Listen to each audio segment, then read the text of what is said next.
Avancei. Vamos lá. Calor histórico na Europa. Calor histórico na Europa. Então, vamos voltar aqui agora para ver. Esse aqui então foi ótimo, né? A Band. Calor na Europa, na Ásia, nos Estados Unidos, batem recorde, supera 50 graus Celsius, gera preocupação. Amanhã deve ser o dia mais quente dessa onda de calor, recorde europeu de 48,8 graus Celsius registrado na Itália em agosto de 2021, que foi, né, o máximo, né, que deu, e agora, né, estão querendo quebrar esse recorde agora. Essa notícia é de dia 17 de 7 de 2023, tá? Então vamos quebrar esse recorde ou não, tanto faz. Então tá aí, ó, o calor na Europa bate recorde e tal, né? Então vamos entender o que gerou isso daí. Tá aí o mapa, né, do modelo que rodou, onde que realmente nós vemos que o pessoal aqui do Mediterrâneo, tá? Europa, aqui parte da Espanha e França, tá? Principalmente Itália, aqui, o norte da África. Esse lugar aqui do Mediterrâneo deve estar realmente um inferninho de quente. Tá? E não tem jeito, isso aí vai gerar problemas, vai gerar pessoas que vão passar mal, tá? Onda de calor. Onda de calor é sempre preocupante, mas não tão preocupante quanto onda de frio. Então vamos ver o que aconteceu aqui na Europa. Primeira coisa, fatores que influenciam o clima da Europa. O primeiro deles é o Ninho. E se a gente olhar o mapa aqui do El Ninho fornecido pela Met Office, tá? Aqui onde fica a Europa, onde eu estou passando o mouse, justamente onde está a Europa, aqui nós temos Espanha, Itália, França, Alemanha, Mediterrâneo. Nós temos aqui warmer, tendência de aquecimento, com El Ninho. Impacto na temperatura aqui, a tendência de aquecimento nessa região central da Europa e pegando o quê? Essa região da Itália para cá, pegando um pouco mais acima na Alemanha, pegando ali também na França, pegando na Espanha, estendendo até Portugal também, podendo pegar um pouco mais ali do lado, pegando Turquia e tal. Ou seja, Grécia também, tá? Então, se tiver aqueles extremos na Grécia e na Turquia, você já sabe o que é. Então, ali você já sabe que tem essa tendência de aquecimento com El Ninho. E nós estamos com El Ninho instalado. Então, primeiro fator. Tá? Na Europa, então, é uma sopa de fatores. Então, fatores que influenciam o El Ninho. O El Ninho pode afetar o clima da Europa, né, de várias maneiras. Ele pode causar aumento nas temperaturas no inverno, tá? Aumento nas temperaturas, aumento no risco de secas, tá? Ó, seca. Aumento no risco de incêndios florestais. Então, se aparecer incêndios florestais lá na Grécia agora, tal, aquelas coisas, né, na Itália, já sabemos o que é. E aumento de riscos de onda de calor. Onda de calor está acontecendo na Europa agora, uma forte onda de calor. E aumento de risco de ciclones tropicais. Tá? Tem mais essa. Então repare o seguinte: primeiro fator do El Ninho. El Ninho está aqui, tá instalado. Então nós temos essa tendência aqui, assinalada no círculo preto, de aumento de temperatura, que é exatamente o que nós estamos vendo aqui. Ó. Primeiro fator. Correto? Agora, continuemos. O impacto do El Ninho no clima da Europa, ele pode variar de ano a ano. Em geral, o El Ninho tende a causar um clima mais quente e úmido na Europa. Como em 97 e 98, o Super El Ninho causou uma onda de calor na Europa que matou mais de 70 mil pessoas. Tá? Os 1997 e 98. Em 2002 e 2013, El Ninho causou uma seca na Europa e causou bilhões de euros em danos. 2015 e 2016, outro Super El Ninho causou um aumento de chuvas na Europa e causou inundações e deslizamentos de terra. Sim. Então, em meses diferentes e também em períodos diferentes e forma diferente, o El Ninho pode acontecer e causar justamente por causa de várias teleconexões que ele causa. Então, né? É isso aí. Bom, outro fator. oscilação do Atlântico Norte. A oscilação do Atlântico Norte estava numa fase negativa. A oscilação do Atlântico Norte. Ele é um fator lá, oceano atmosférico, que tem pressões ali perto dos Açores, perto ali embaixo, ali na costa da África e também lá no Atlântico. E essa pressão, às vezes, ela se desloca também para a costa africana e para ali o Mediterrâneo. Fica um grande centro de alta pressão ali e fica, né, um troço ótimo. Então, vamos lá. Acontece que a oscilação do Atlântico Norte, né, que é o NAO, quando o NAO está numa sua fase negativa, a pressão atmosférica sobre o Atlântico Norte é baixa, e baixa pressão ali você pode formar o quê?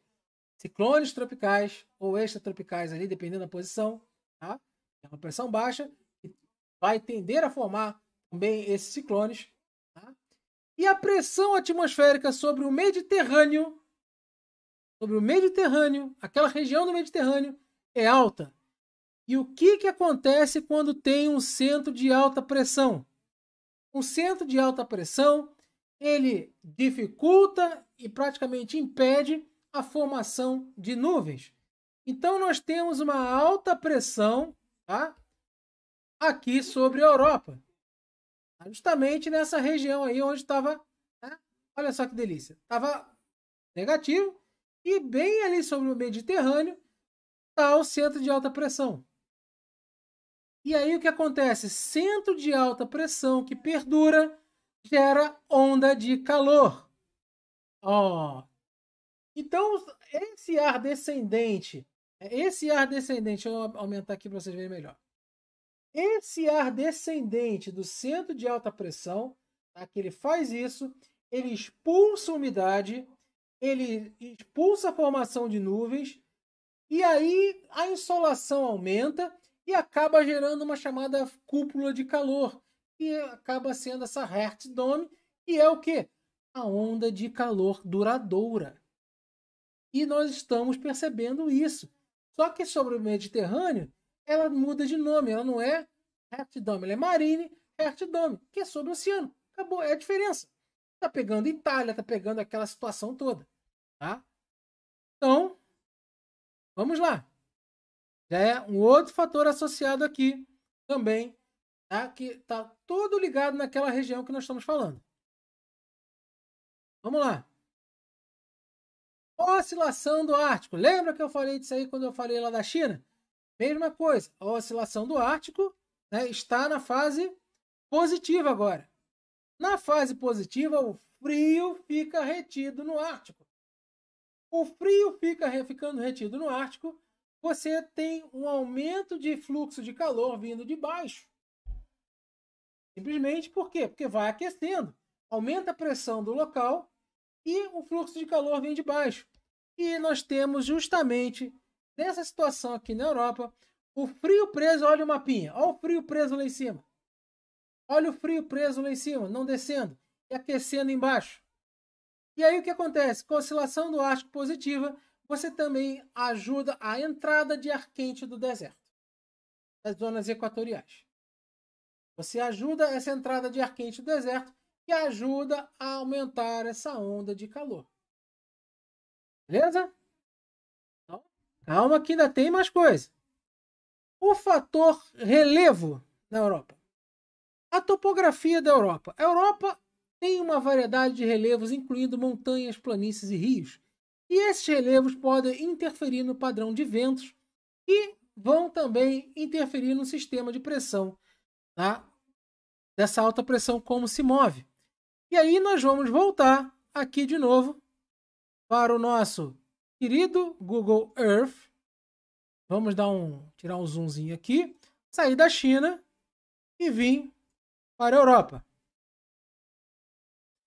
Isso que vocês estão vendo aqui, ó, é montanha para chuchu. Tá? É um relevo para chuchu. E se vocês, uma curiosidade agora, se vocês olharem para o relevo aqui no hemisfério norte, tá? Aqui ó, na Europa e Ásia, a curiosidade é que o relevo dele ele é horizontal. É de leste para oeste, de oeste para leste. Ou seja, ele é na horizontal. Tá? Então você tem... isso aqui foi um dos grandes fatores, tá, desse relevo ser nessa direção aqui, ó, eu estou me movendo com o mundo, tá? De termos o comércio, os câmbios, ser muito, mas muito maior nessa região do que foi nas Américas. Depois que a chamada ponte de... Depois, quando saiu da era glacial, né, que fechou essa ponte aqui para passagem para o hemisfério norte, para a América do Norte, tá? Aumentou o nível do mar e essa ponte foi para os Beleléu. Né? Então, vários desses comércios aconteceram seguindo essas montanhas como rota, para eles não se perderem. Tá? E, inclusive, uma das coisas que mais ajudou isso daí foram os cavalos.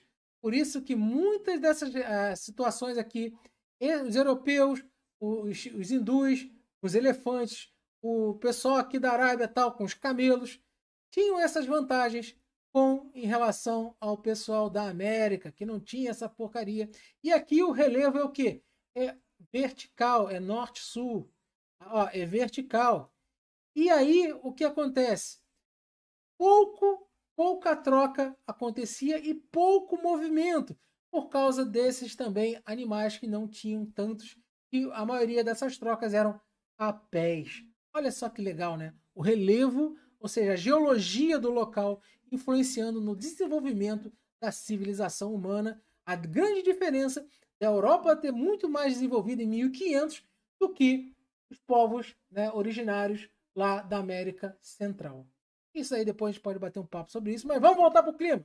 Vamos voltar para o clima. Então, essa quantidade de montanhas ali na Europa, tá? Essa quantidade de montanhas ali na Europa, com esses relevos todos, tá? Fizeram o seguinte, que, olha só, mais uma vez, umidade vinda do oceano, tá? Ela vem daqui, ó. Ela vem daqui, tá? Baixa pressão aqui, joga umidade para cá, mas vento quente e úmido, tá? E o centro de alta pressão não deixa formar nuvem. Então, você tem ali, você pode ter essa umidade que vai formando nuvens, pouco ali nesses montes. Como eu disse, pode nevar ou não.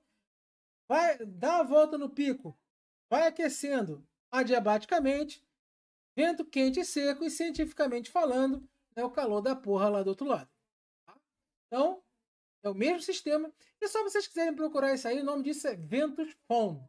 Tá? Isso aqui são chamados ventos FON. Ventos de barra-vento e sota-vento. Só vocês procurar isso aí. É muito fácil ver. E é um dos grandes motivos também que derrete parte da Península Antártica, dependendo de como está a situação dos ventos da oscilação antártica. Tá? Então, aí o que acontece com isso daí?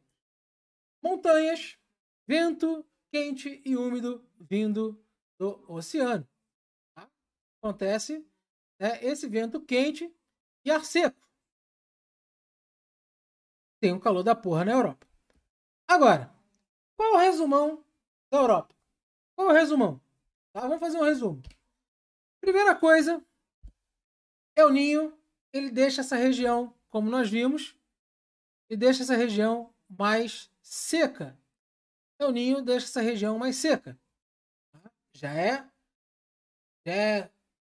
característica do El Niño. Depois, oscilação do Ártico positiva, que prende o frio lá em cima, o frio fica preso lá em cima, e o ar quente do deserto sobe. Tá? O ar quente sobe. Normal? Oscilação do Atlântico Norte negativa. Tem o quê? Um centro de alta pressão persistente ali sobre o Mediterrâneo. Pois é. Agora, vento úmido e quente.